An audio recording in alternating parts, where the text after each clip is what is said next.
Hi friends, ഇന്ന് നിവേദ എഴുതിയിരിക്കുന്ന ഒരു മെയിലേക്ക് കിടക്കാം. മാഡം, എൻ്റെ പേര് നിവേദ. യഥാർത്ഥ പേരല്ല. എനിക്ക് 25 വയസ്സുണ്ട്.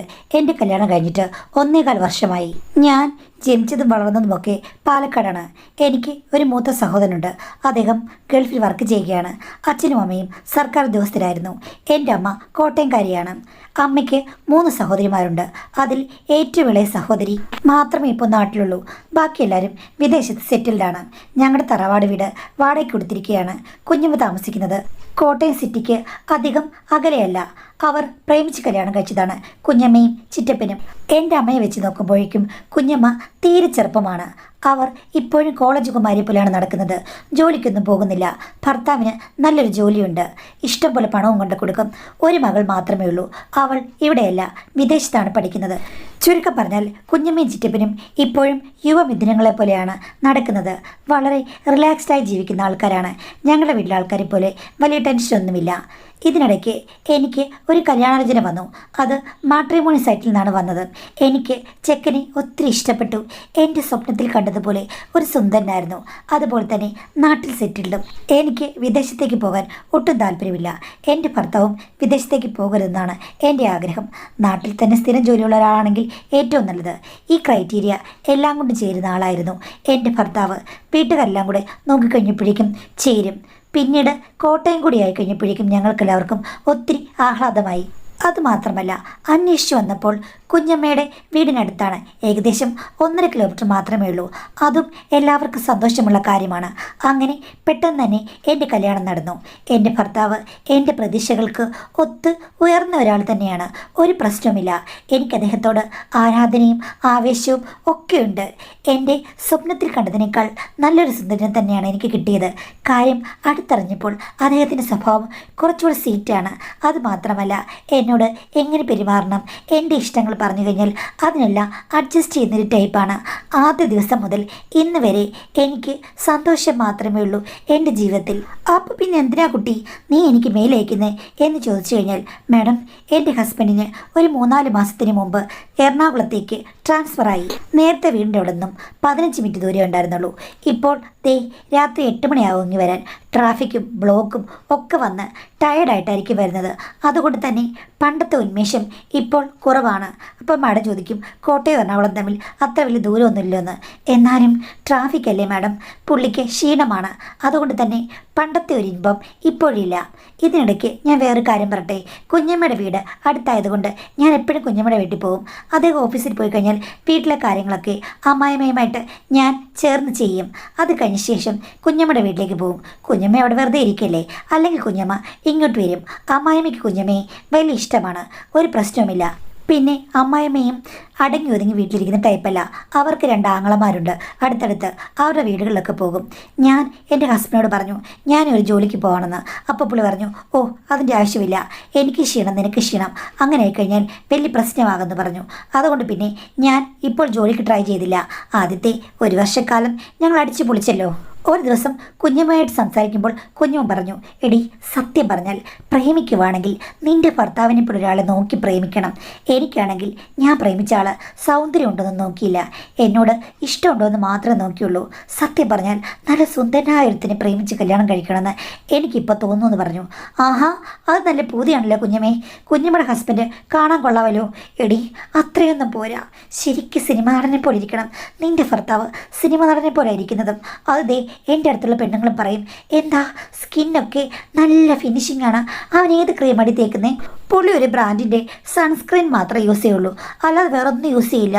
എന്നാലും എങ്ങനെയാണ് അവൻ ഇത്ര നല്ല സ്കിൻ കിട്ടിയത്? എന്തൊരു സുന്ദരനാ, പല്ലൊക്കെ കണ്ടോ, സിനിമയിലൊക്കെ കാണുന്ന പോലെ തന്നെ. ആഹാ, കുഞ്ഞമ്മ ഇത്രയും നാളും പറയാതെ ഇപ്പം എന്തിനാണ് ഇതൊക്കെ വർണ്ണിച്ച് പറഞ്ഞത്? അല്ലടി, പറഞ്ഞ കൂട്ടത്തിൽ ഞാനങ്ങ് പറഞ്ഞതാണ്. നിങ്ങൾക്ക് ഇതുവരെയായിട്ടും പ്ലാനിങ് വല്ലതും ഉണ്ടോ മോളെ? എന്താ കുട്ടികളൊക്കെ ഉണ്ടാകുന്ന കാര്യത്തിൽ എന്താ നിങ്ങളുടെ തീരുമാനം? ഞാൻ പറഞ്ഞു, ഒരു പ്ലാനിങ് ഇല്ല കുഞ്ഞമ്മേ, പോകുന്നത് പോലെ പോകട്ടെ, ഉണ്ടാകുമ്പോൾ ഉണ്ടാകട്ടെ. പിന്നെ ഇപ്പോൾ പുള്ളിക്ക് ട്രാൻസ്ഫർ കഴിഞ്ഞ ശേഷം എന്തോ വൈകുന്നേരം വരുമ്പോൾ വല്ലാത്ത ക്ഷീണമാണ്. പണ്ടത്തെ പോലെയല്ല, ഇപ്പം ആക്റ്റീവ്നെസ് കുറവാണെന്ന് പറഞ്ഞു.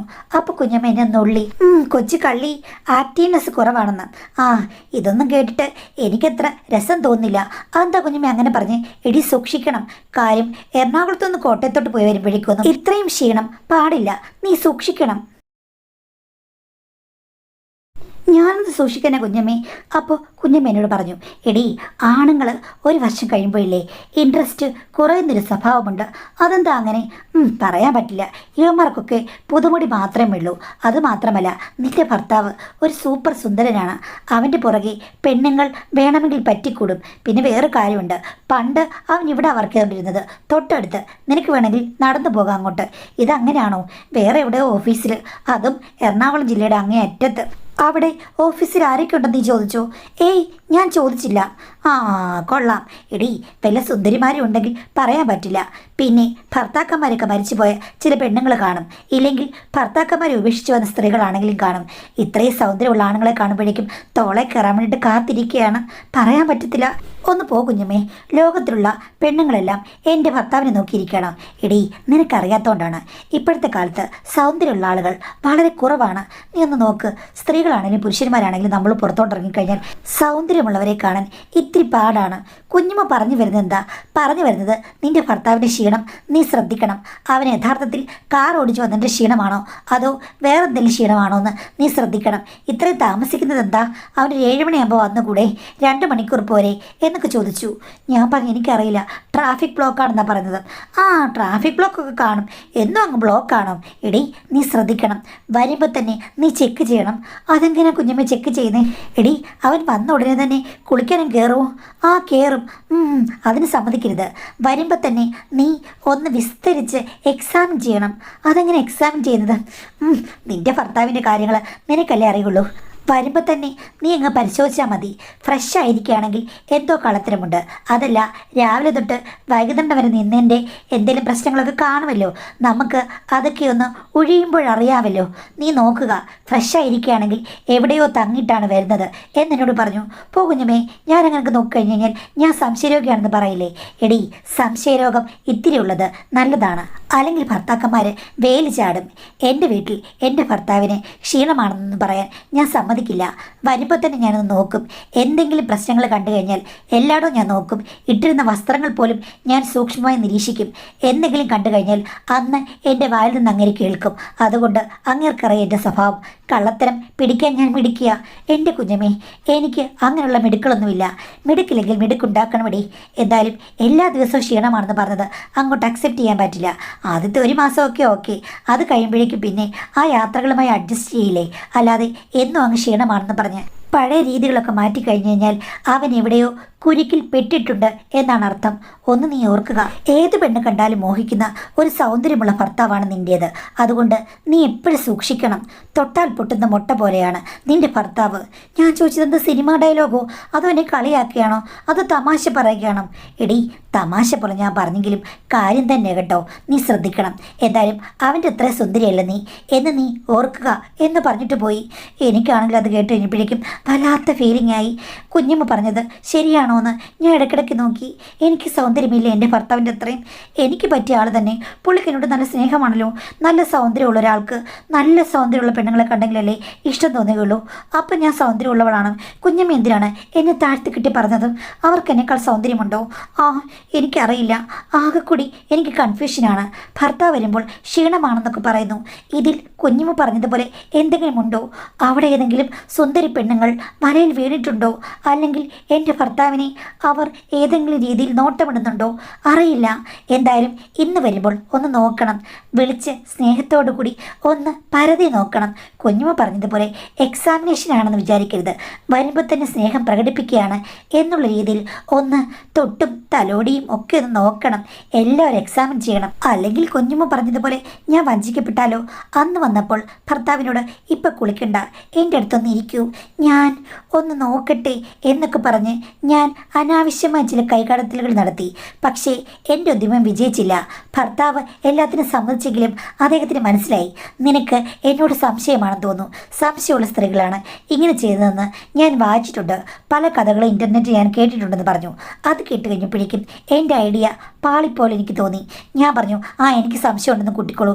നിങ്ങൾ വരുമ്പോഴേക്കും ഉടനെ ക്ഷീണമാണെന്ന് പറഞ്ഞിട്ട് എത്ര ഗ്യാപ്പാണ് നമ്മൾക്കിടയിൽ വന്നത്. ഇവിടെ ജോലി ചെയ്യുമ്പോൾ നിങ്ങൾ എത്ര ആക്റ്റീവായിരുന്നു. ഇപ്പോൾ ഒന്ന് ആലോചിച്ച് നോക്കൂ, മാസത്തിൽ എത്രയുണ്ട് എന്ന് പറഞ്ഞിട്ട് ഞാൻ പരിഭവപ്പെട്ടു. അതിന് ഇതാണോ വഴി എന്ന് ചോദിച്ചു. പറയാൻ പറ്റില്ല, നിങ്ങൾ നല്ല ഗ്ലാമറുള്ള ആളാണെന്നാണ് കുഞ്ഞമ്മ പറഞ്ഞത്. കുഞ്ഞമ്മയോ? അതിന് നീ കുഞ്ഞമ്മയുമായിട്ട് ഇതൊക്കെ ചർച്ച ചെയ്യാറുണ്ടോ എന്ന് ചോദിച്ചു. എൻ്റെ വായിൽ നിന്ന് അറിയാതെ അങ്ങ് വന്നു പോയതാണ്. ഭർത്താവ് അതിൽ പിടിച്ചു തുടങ്ങി. അപ്പോൾ ഞാൻ പറഞ്ഞു, കുഞ്ഞു വന്നപ്പം പലതും സംസാരിച്ച് കഴിഞ്ഞപ്പോഴേക്കും ഇതൊക്കെ പറഞ്ഞു കഴിഞ്ഞപ്പോൾ നിങ്ങൾക്ക് ക്ഷീണമാണ് എന്ന് പറഞ്ഞപ്പോൾ കുഞ്ഞും പറഞ്ഞു, നിങ്ങൾക്ക് നല്ല ഗ്ലാമറുണ്ട്, ഏത് പെണ്ണ് കണ്ടാലും നോക്കും, അത്രയ്ക്ക് സുന്ദരനാണ്, എനിക്ക് സൗന്ദര്യം കുറവാണ്, നിങ്ങൾക്കാണ് സൗന്ദര്യം കൂടുതൽ, ഓഫീസിൽ ചില പെണ്ണുങ്ങളൊക്കെ കാണുമായിരിക്കും, അല്ലെങ്കിൽ അവിടെ വരുന്ന പെണ്ണുങ്ങളൊക്കെ നിങ്ങളെ നോട്ടവിടും, കൈവിട്ട് പോകാതെ ഞാൻ ശ്രദ്ധിക്കണമെന്നും ചിറ്റപ്പൻ വന്നു കഴിയുമ്പോഴേക്കും അവരിങ്ങനെ എക്സാമിൻ ചെയ്യുമെന്നും നോക്കിക്കഴിഞ്ഞാൽ ഫ്രഷ് ആയിരുന്നാൽ എന്തോ കുഴപ്പമുണ്ട് എന്നൊക്കെയാണ് പുള്ളിക്കാരി എന്നോട് പറഞ്ഞെന്ന് പറഞ്ഞു. ഭർത്താവ് എൻ്റെ തലയ്ക്കൊന്ന് കിഴുക്കി. എടി, അവർ ഒരസൽ കുടുംബം കലക്കിയാണ്, കുളം കലക്കി. നിന്റെ കുഞ്ഞമ്മയായിട്ട് ഞാൻ പറയുകയില്ല, ഇങ്ങനെ ഒരു സ്ത്രീയും ഉപദേശിക്കില്ല, എന്തോ കുഴപ്പം അവർക്കുണ്ട്. ആ പിന്നെ നിന്നോട് ഞാൻ പറയാതിരുന്നാണ്, അവർ ഈ നാട്ടുകാരിയാണല്ലോ, ഇവിടല്ലേ കല്യാണം കഴിച്ചു കൊണ്ടുവന്നത്, പ്രേമിച്ച് കല്യാണം കഴിച്ചെന്നല്ലേ പറഞ്ഞത്. പക്ഷേ അവർക്ക് ഒത്തിരി ചുറ്റിക്കളിയുണ്ടെന്നാണ് എൻ്റെ ഫ്രണ്ട്സൊക്കെ പറഞ്ഞത്. എൻ്റെ ഒരു ഫ്രണ്ട് അവരുടെ വീടിനടുത്ത് താമസിക്കുന്നുണ്ടെന്ന് നിനക്കറിയാമല്ലോ. ഒന്ന് പോ ചേട്ടാ, പുള്ളിക്കാരിക്ക് അങ്ങനെയൊന്നുമില്ല, ഭർത്താവിനോട് ഭയങ്കര സ്നേഹമാണ്, അവർ തമ്മിൽ പ്രേമിച്ച് കല്യാണം കഴിച്ചുകൊണ്ട് എന്നും അറ്റാച്ച്മെൻ്റാണ്. എന്നിട്ട് കുഞ്ഞമ്മേനോട് എന്താ പറയുന്നറിയാമോ? അവർക്ക് ഒരു ദിവസം പോലും വിശ്രമമില്ലത്രേ, എല്ലാ ദിവസവും അവർ തൊട്ടിലാട്ടാറുണ്ടെന്ന്. അവർ ചുമ്മാ എന്തെങ്കിലും പറഞ്ഞായിരിക്കും. 24 മണിക്കൂറും തൊട്ടിലാട്ടിക്കൊണ്ട് നടക്കുക അവരുടെ ഭർത്താവ് എന്തുവാ, സൂപ്പർമാനോ മറ്റോ ആണോ? ആ, അതെന്തൊക്കെയാണെങ്കിലും എനിക്ക് പ്രശ്നമില്ല.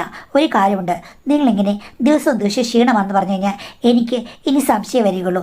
അതുകൊണ്ട് ക്ഷീണമാണെങ്കിലും അല്ലെങ്കിലും എനിക്ക് വേണ്ട കാര്യങ്ങൾ ഈ നടക്കിൽ കിട്ടിയിരിക്കണം എന്ന് പറഞ്ഞു. അപ്പോൾ ഹസ്ബൻഡ് പറഞ്ഞു, ഓ എൻ്റെ ദൈവമേ, കുഞ്ഞുമ വന്ന് വലിയൊരു പ്രശ്നം ഉണ്ടാക്കിയിട്ട് പോയി. ഇനിയിപ്പോൾ ശരി, ക്ഷീണമാണെങ്കിലും ഞാൻ എന്ത് ചെയ്യാം, വരുമ്പോൾ നീ അങ്ങ് എക്സാമിൻ ചെയ്തോ, എനിക്ക് പ്രശ്നമില്ല, ഞാൻ രാവിലെ പോകുന്ന പോലെ തന്നെയാണ് തിരിച്ചു വരുന്നത്. പിന്നെ നീ പറഞ്ഞ പോലെ എനിക്ക് സൗന്ദര്യമുള്ള പെണ്ണുങ്ങളെ കാണുമ്പോഴോ അല്ലാതെ സ്ത്രീകളോട് ഒരു പരിധിയിൽ കൂടുതൽ ഒരു അഭിനിവേശവുമില്ല. നിനക്കറിയാമല്ലോ, എനിക്ക് ചെറിയ ഓസിയുടെ അസ്കിതയുണ്ട്, അതുകൊണ്ട് പെട്ടെന്നൊന്നും ആരുമായിട്ട് അടുക്കാൻ പറ്റില്ല. അത്രയ്ക്കും ഒത്തിരി അടുത്ത് പെരുമാറുന്ന ആരെങ്കിലുമായിട്ടും അടുത്തെങ്കിലായി, അത്രയേ ഉള്ളൂ. പിന്നെ ഭാര്യ ആകുമ്പോഴേക്കും ഭാര്യയെ നമുക്ക് ഒഴിവാക്കാൻ പറ്റില്ലല്ലോ. അതെല്ലാം നോക്കുമ്പോഴേക്കും ഞാൻ ആരുമായിട്ടെങ്കിലും അധികം കൂട്ടുകൂടുന്നത് നീ കണ്ടിട്ടുണ്ടോ? എനിക്ക് അത് പറ്റില്ലെന്ന് പറഞ്ഞു. അത് കേട്ടപ്പം എൻ്റെ മനസ്സൊന്ന് തണുത്തു. ഓസിയുടെ ഉണ്ടായത് നന്നായി, അല്ലായിരുന്നെങ്കിൽ ഇങ്ങേരെ എവിടൊക്കെ കയറി ഇറങ്ങിപ്പോയേനെ എന്ന് ഞാൻ ഓർത്തു.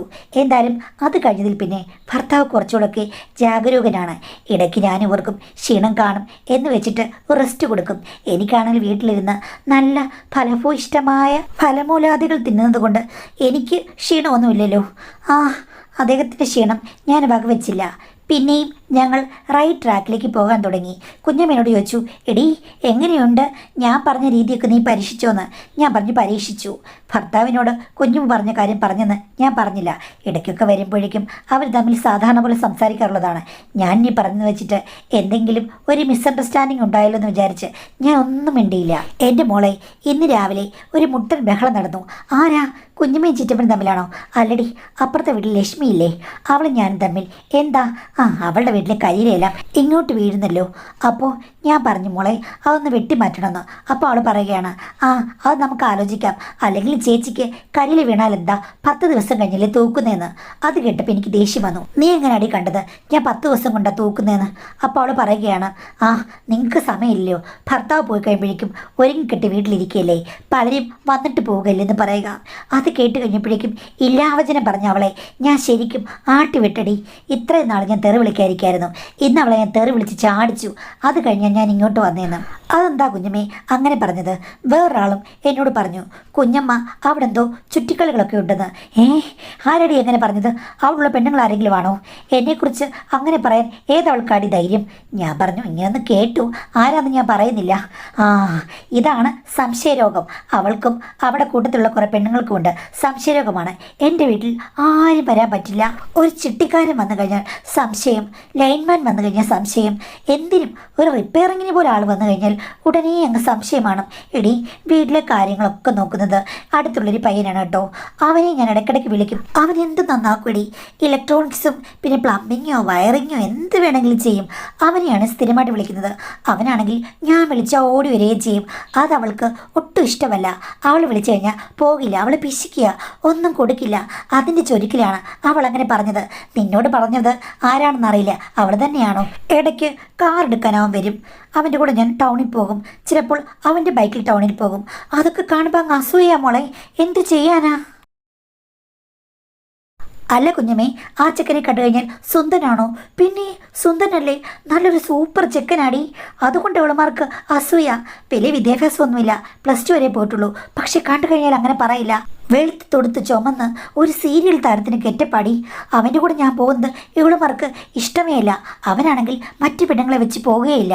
അതെന്താ കുഞ്ഞമ്മ മാത്രം വെച്ച് പോകുന്നത്? അതെന്താടി നീ ഇപ്പം സംശയത്തോടുകൂടിയല്ലേ എന്നോട് ചോദിച്ചത്? കുഞ്ഞമ്മയുടെ ഇടക്കവും ചാട്ടമൊക്കെ കണ്ടു കഴിഞ്ഞപ്പോഴേക്കും ഇതിനകത്ത് എന്തോ ഉണ്ടെന്ന് എനിക്ക് തോന്നുന്നു പറഞ്ഞു. തീയില്ലാതെ പുകയുണ്ടാകില്ലല്ലോ എന്ന് പറഞ്ഞപ്പോഴേക്കും കുഞ്ഞമ്മയ്ക്ക് ഹാലിളക്കി. അതേടി, ചിലപ്പോൾ തീ ഉണ്ടാകും, പുകയുണ്ടാകും. ആ ചെക്കൻ ഇഷ്ടമാണ്, എനിക്കിഷ്ടമാണ്. എൻ്റെ ഭർത്താവ് ഇല്ലാത്ത സമയത്ത് അവൻ വന്ന് റിപ്പയർ ചെയ്യും. അതിനേതവൾക്ക് പരാതി? നിനക്കാണ് പരാതി. കുഞ്ഞമ്മേ, വെറുതെ കിടന്ന് തുള്ളരുത്. സത്യം പറ, എന്തോ ഒരു കാര്യം ചീഞ്ഞു നാറുന്നില്ലേ? എന്നോട് സത്യസന്ധമായിട്ട് കാര്യങ്ങൾ പറയൂ. ഇത്രയും നമ്മൾ തുറന്നു പറയുന്നതല്ലേ? എന്തോ ഒരു കാര്യം കണ്ടിട്ടല്ലേ ആളുകൾ സംശയിക്കുന്നത് എന്ന് ചോദിച്ചു കഴിഞ്ഞപ്പോഴേക്കും കുഞ്ഞമ്മ എൻ്റെ കൈ പിടിച്ച് പറഞ്ഞു, അത് പിന്നെ അവൻ എന്നോട് വലിയ ഇഷ്ടമാണ്. ഞാനാണെങ്കിൽ അങ്ങോട്ട് കയറി അവരോടൊന്നും സംസാരിച്ചിട്ടില്ല.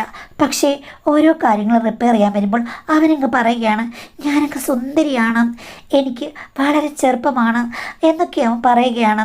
എന്നെ അങ്ങനെ ഒരു ചേച്ചിയായിട്ട് പോലും കരുതാൻ പറ്റുന്നില്ല.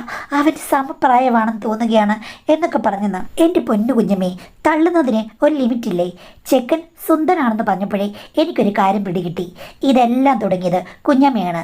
സൗന്ദര്യമുള്ള ആണുങ്ങളെ കാണുമ്പോഴേക്കും കുഞ്ഞമ്മയ്ക്ക് എനിക്ക് പൊറുതിയില്ലെന്ന് എനിക്ക് മനസ്സിലായി. പിന്നെ അവിടെ അവനാണല്ലോ എപ്പോഴും വരുന്നത്. അപ്പം ചെക്കനെ അങ്ങോട്ട് കയറി വളച്ചെടുത്തതാകാൻ എല്ലാ സാധ്യതയുണ്ട്. ആഹാ, അപ്പം നിനക്കും എന്നെക്കുറിച്ച് ബാഡ് അഭിപ്രായമാണ് മനസ്സിലുള്ളത്? ആന്നടി, ശരിയാണ്. എനിക്ക് ചില സമയത്ത് അങ്ങനെയൊക്കെ തോന്നും. എനിക്കിഷ്ടമാണ്. ഇത്രയും കാലമായില്ലേ എൻ്റെ ഭർത്താവിനെ ഞാൻ സ്നേഹിച്ച് കല്യാണം കഴിച്ചതാണ്. ഇപ്പം എനിക്ക് അടങ്ങിയിരിക്കാൻ വയ്യ. ആ ചെക്കൻ നല്ല സുന്ദരനാണ്. അതുമാത്രമല്ല എന്നോടവന് നല്ല ഇഷ്ടമുണ്ട്. പിന്നെ ഭർത്താവ് അങ്ങേരെ പഴയതുപോലെ അല്ല. പ്രായത്തിൻ്റെതായ പ്രശ്നങ്ങളില്ലേ? എനിക്കിതുവരെയും പ്രായമൊന്നും ബാധിച്ചിട്ടില്ല. അതുകൊണ്ട് അവൻ തരുന്ന സ്നേഹം എനിക്ക് നിരസിക്കാനും തോന്നിയില്ല. നിനക്ക് ഇത്രയും കേട്ടാൽ മതിയോ? അയ്യോ, എനിക്ക് വേണ്ടി കുഞ്ഞമ്മ ഒന്നും സമ്മതിക്കേണ്ട കാര്യമില്ല. എനിക്കതിൽ പ്രശ്നമില്ല. കുഞ്ഞമ്മയ്ക്ക് എങ്ങനെ ഒരു ബന്ധമുണ്ടെങ്കിൽ കുഞ്ഞമ്മ മാനേജ് ചെയ്യുക. ഭർത്താവ് ചോദിക്കുകയാണെങ്കിൽ അന്നേരം അതിന് മറുപടി പറയുക. കണ്ടുപിടിച്ചു കഴിഞ്ഞാൽ കുഞ്ഞമ്മ തന്നെ അത് മാനേജ് ചെയ്യുക. അല്ലാതെ ഞാനിപ്പോൾ എന്താ ചെയ്യേണ്ടത്? എനിക്കാണെങ്കിൽ എൻ്റെ ഭർത്താവ് ഞാൻ അത്ര മാത്രമേ ഉള്ളൂ എന്ന് പറഞ്ഞപ്പോൾ കുഞ്ഞു പറഞ്ഞു, എടി, നിൻ്റെ ഭർത്താവും നമ്പർ 1 കള്ളനാണ്. അവൻ സൗന്ദര്യം പൊതിഞ്ഞു കെട്ടി ഇങ്ങനെ കൊണ്ട് നടക്കുകയാണ്. അവൻ്റെ കയ്യിൽ നല്ല കുഴപ്പങ്ങളുണ്ട്. ഞാൻ പറഞ്ഞപ്പോൾ കുഞ്ഞുമേ, പാവമാണെന്ന്. പാവമാണോ അല്ലയോ എന്ന് ഞാൻ പറഞ്ഞ് കാണിച്ചു തരാവടി. ഞാൻ തെളിയിക്കുമത്, നോക്കിക്കോ എന്ന് പറഞ്ഞു. ഞാൻ പറഞ്ഞ് തെളിയിക്കാനും നടക്കണ്ട. കുഞ്ഞുമേ ആ ഭാഗത്തേക്കേ പോകണ്ട. പുള്ളി സ്വസ്ഥമായിട്ടിരിക്കുകയാണ്. അപ്പോൾ പുള്ളിയെ ചൊറിയണ്ട. കുഞ്ഞുമയ്ക്ക് അവിടെ ഇലക്ട്രീഷ്യനോ പ്ലംബറോ ആരുടെയൊക്കെ ഇല്ലേ, അത് വെച്ച് അഡ്ജസ്റ്റ് ചെയ്യൂ എന്ന് പറഞ്ഞു. പക്ഷേ കുഞ്ഞമ്മയ്ക്ക് അതൊട്ടും ഇഷ്ടമായില്ല. 2-3 ആഴ്ചയോളം എന്നോട് മിണ്ടിയില്ല. ഞാൻ വിളിക്കുമ്പോൾ ഫോൺ എടുക്കില്ല. ഒരു ദിവസം ഞാൻ വീട്ടിലേക്ക് ചെന്നു. എന്നിട്ട് ക്ഷമ പറഞ്ഞു. ഞാൻ വെറുതെ തമാശ പറഞ്ഞപ്പോൾ അങ്ങനെ പറഞ്ഞതാണെന്നും. ശരി, നിന്നോട് ഞാൻ ക്ഷമിച്ചിരിക്കുന്നു എന്ന് പറഞ്ഞു. പക്ഷേ മുഖം തെളിഞ്ഞില്ല മാഡം. ഒരു ദിവസം എന്നോട് പറഞ്ഞു, എടി, ചേട്ടന് നാളെ ഡ്യൂട്ടി ഉണ്ട്, ലീവ് എടുക്കാൻ പറ്റില്ല. എനിക്കാണെങ്കിൽ എറണാകുളത്തൊരു ഡോക്ടറെ കാണാം. നിൻ്റെ ഭർത്താവ് രാവിലെ കാറിൽ പോകുമ്പോഴേക്കും എനിക്ക് കൂടി ഒരു ലിഫ്റ്റ് തരാൻ പറഞ്ഞാൽ മതി. എന്നെ ഹോസ്പിറ്റലിൽ അവിടെ ഇറക്കിയാൽ മതി. വൈകുന്നേരം അവൻ വരുമ്പോൾ ഞാൻ തിരിച്ചു വരാം. കുറച്ച് സമയം എടുക്കും. അപ്പോയിൻമെൻറ്റ് എനിക്ക് കിട്ടിയിരിക്കുന്നത് ഇത്തിരി ലേറ്റായിട്ടാണെന്ന് പറഞ്ഞു. ഞാൻ പറഞ്ഞു ഓക്കേ എന്ന്. അങ്ങനെ കുഞ്ഞമ്മ രാവിലെ അവരുടെ വീട്ടിൽ ഒരുങ്ങി നിന്നു. ഞാനും കൂടി വരാമെന്ന് പറഞ്ഞു. അപ്പോൾ കുഞ്ഞു പറഞ്ഞു, വേണ്ടാടി, ഭയങ്കരമായിട്ട് ബോറടിക്കും എന്ന് പറഞ്ഞതുകൊണ്ട് ഞാൻ പോയില്ല മാഡം. രാവിലെ പോകുമ്പോൾ തന്നെ ചെറിയൊരു മഴയുണ്ടായിരുന്നു. വൈകുന്നേരമായപ്പോഴേക്കും കൊടും മഴ. ഞാൻ 2 പേരെയും വിളിച്ചു കഴിഞ്ഞപ്പോഴേക്കും ഉടനെ കയറും എന്ന് പറഞ്ഞു. പിന്നെ ഞാൻ വിളിച്ചു കഴിഞ്ഞപ്പോഴേക്കും അവർ ഫോൺ എടുത്തില്ല. കനത്ത മഴയല്ലേ. അന്ന് വന്നപ്പോഴേക്കും 8:30 മാഡം. കുഞ്ഞമ്മയെ വീട്ടിൽ കൊണ്ടുവിട്ടിട്ടാണ് വന്നത്. 3 മണിയായപ്പോഴേക്കും അവരുടെ അപ്പോയിൻമെൻറ്റൊക്കെ കഴിഞ്ഞു. പിന്നീട് പുള്ളിക്കാരി ടൗണിൽ വന്ന് എന്തൊക്കെയോ ഷോപ്പ് ചെയ്തു. അത് കഴിഞ്ഞ ശേഷം എന്നെ വിളിച്ചപ്പോൾ ഞാൻ പറഞ്ഞു സ്റ്റോപ്പിൽ വന്ന് നിൽക്കാൻ. അങ്ങനെയാണ് തിരിച്ച് കൊണ്ടുവന്നതെന്ന് പറഞ്ഞു. ഞാൻ ഓക്കെ പറഞ്ഞു. പക്ഷേ അന്ന് ഹസ്ബൻഡ് വല്ലാതെ മ്ലാനമായിരുന്നു. പിന്നെ 2-3 ദിവസത്തേക്ക് എന്നോട് അധികം അടുക്കുന്നില്ല. എന്താണെന്ന് ചോദിച്ചപ്പോൾ ഒന്നും പറഞ്ഞില്ല. തണുപ്പൊക്കെ അടിച്ചതുകൊണ്ട് ഒരു പനി പോലെ എന്നൊക്കെ പറഞ്ഞു. എനിക്ക് പക്ഷേ പനിയൊന്നും തോന്നുന്നില്ല. 2-3-4 ദിവസം കഴിഞ്ഞിട്ടും എന്നോട് ഒന്നും അടുത്തില്ല, ക്ഷീണമാണെന്ന് പറഞ്ഞു. ഞാൻ ചോദിച്ചു, പണ്ടത്തെ അസുഖം പിന്നെയും തുടങ്ങിയോ? എന്തോ കാര്യമായി സംഭവിച്ചിട്ടുണ്ട് എന്നൊക്കെ പറഞ്ഞ് എനിക്ക് ദേഷ്യം കയറി. അതിൻ്റെ കൂട്ടത്തിൽ കുഞ്ഞുമ്മ കൂടെ പോയല്ലോ. എനിക്ക് എന്തോ ഒരു ഡൗട്ട് തോന്നുന്നുണ്ട്. ഞാൻ പറഞ്ഞു, അവരെന്തെങ്കിലും കുത്സിതം കാണിച്ച് കാണും, അവർ ശരിയല്ല എന്നൊക്കെ പറഞ്ഞ് ഞാൻ കിടന്ന് ഷൗട്ട് ചെയ്തു. അപ്പോൾ ഹസ്ബൻഡ് പറഞ്ഞു, നീ ബഹളം ഉണ്ടാക്കരുത്, പ്രശ്നങ്ങളൊന്നും ഉണ്ടാക്കരുത്, ഞാൻ പറയാമെന്ന് പറഞ്ഞു. അത് കേട്ട് ഞാൻ ഞെട്ടി. എന്താ നടന്നത് എന്ന് ചോദിച്ചു കഴിഞ്ഞപ്പോഴേക്കും രാവിലെ അങ്ങോട്ട് പോകുമ്പോൾ കുഞ്ഞമ്മ വളരെ നോർമലായിട്ടാണ് സംസാരിച്ചത്. തിരിച്ചു വന്നപ്പോൾ കനത്ത മഴയായിരുന്നല്ലോ. മുന്നിൽ കയറി കഴിഞ്ഞപ്പോഴേക്കും കനത്ത മഴയും ട്രാഫിക് ബ്ലോക്കും ഒക്കെ ആയതുകൊണ്ട് നിരങ്ങിയാണ് വന്നത്. പക്ഷേ ഇതിനിടയ്ക്ക് പുള്ളിക്കാരി പല രീതിയിലും പല കാര്യങ്ങളും സംസാരിക്കാൻ തുടങ്ങി. പല ബന്ധങ്ങളെ പറ്റിയിട്ടും പറഞ്ഞു. മറ്റുള്ളവരുടെ ഗോസിപ്പുകൾ ആദ്യം പറഞ്ഞു തുടങ്ങി കുഞ്ഞമ്മ. സ്വന്തം ദാമ്പത്യ ജീവിതം പരാജയമാണെന്നും വലിയ ബുദ്ധിമുട്ടിലാണിപ്പോൾ മുന്നോട്ട് പോകുന്നതും ഇപ്പോഴും അവരുടെ ഉള്ളിൽ യൗവനമാണെന്നും പക്ഷേ ഒരു കാര്യങ്ങളും വേണ്ട രീതിയിൽ മുന്നോട്ട് പോകുന്നില്ല എന്നൊക്കെ പറഞ്ഞ് സെൻറ്റിമെൻറ്റ്സ് എടുത്തു. ഹസ്ബൻഡ് അതെല്ലാം ശരിയാകുന്നുള്ള രീതിയിൽ സംസാരിച്ച് കഴിഞ്ഞപ്പോഴേക്കും എങ്ങനെ ശരിയാകാനാണ്? ഇനി ഒരു ഹോപ്പുമില്ല. ഞാൻ ഇനി ആരെ ആശ്രയിക്കും? അങ്ങനൊരവസ്ഥയിലാണ്. എനിക്ക് എന്നെ തന്നെ നിയന്ത്രിക്കാൻ പറ്റാത്ത അവസ്ഥയാണ് എന്നൊക്കെ പറഞ്ഞു. ഹസ്ബൻഡ് എന്തൊക്കെയോ സമാധാനം പറഞ്ഞപ്പോഴേക്കും കുഞ്ഞമ്മയുടെ കൈകൾ നീളുകയും ഗിയർ ഇട്ട് നോക്കാൻ ശ്രമിക്കുകയും ചെയ്തു. വേണ്ട, ഗിയർ ഇടരുത്, പ്രശ്നമാകും, കാറ് അങ്ങോട്ടും ഇങ്ങോട്ടും പാളും, ജീവിതമേ പാളും എന്ന് പറഞ്ഞപ്പോൾ കുഞ്ഞമ്മയ്ക്ക് ഒരു രീതിയിലും അതൊന്നും അക്സെപ്റ്റ് ചെയ്യാൻ പറ്റില്ല. എനിക്കിപ്പോൾ നിന്നെ കണ്ടു കഴിഞ്ഞപ്പോഴേക്കും താല്പര്യം തോന്നുന്നുണ്ട്. അറ്റ്ലീസ്റ്റ് എനിക്ക് ഗിയർ ഇട്ടെങ്കിലും പഠിക്കണം.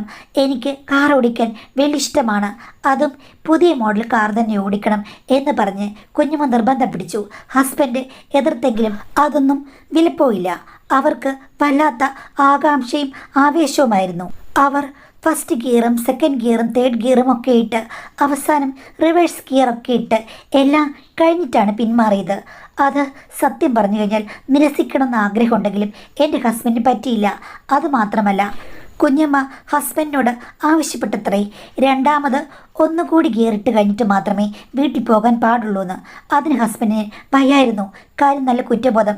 എങ്കിലും അവർ അവിടെ ഇരുന്ന് മുടി മേലെ കെട്ടിവെച്ച് എന്തൊക്കെയോ കാര്യങ്ങളിലൂടെ കടന്നുപോയി ഹസ്ബൻഡിനെ രണ്ടാമത്തെ ഘട്ടത്തിലേക്ക് കടക്കാൻ നിർബന്ധിക്കുകയും ചെയ്തു. പക്ഷേ ഹസ്ബൻഡ് അപ്പോൾ കുറ്റബോധം കൊണ്ട് വല്ലാത്ത അവസ്ഥയിലായിരുന്നു. എന്തായാലും ഈ ഒരു സംഭവം കഴിഞ്ഞ ശേഷമാണ് കുഞ്ഞമ്മ തിരിച്ചു കൊണ്ടുവിട്ടത്. അവരെ എതിർക്കാൻ പറ്റിയില്ല.